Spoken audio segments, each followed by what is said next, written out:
hadiah ulang tahunnya Habli.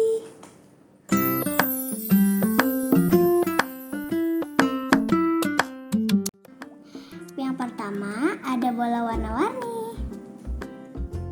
Bola warna-warninya ada 3 pak ya.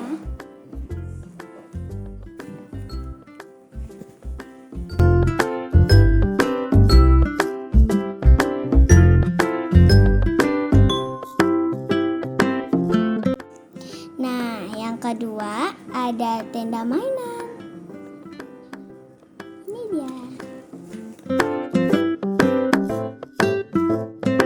Yang ketiga buat masker guys.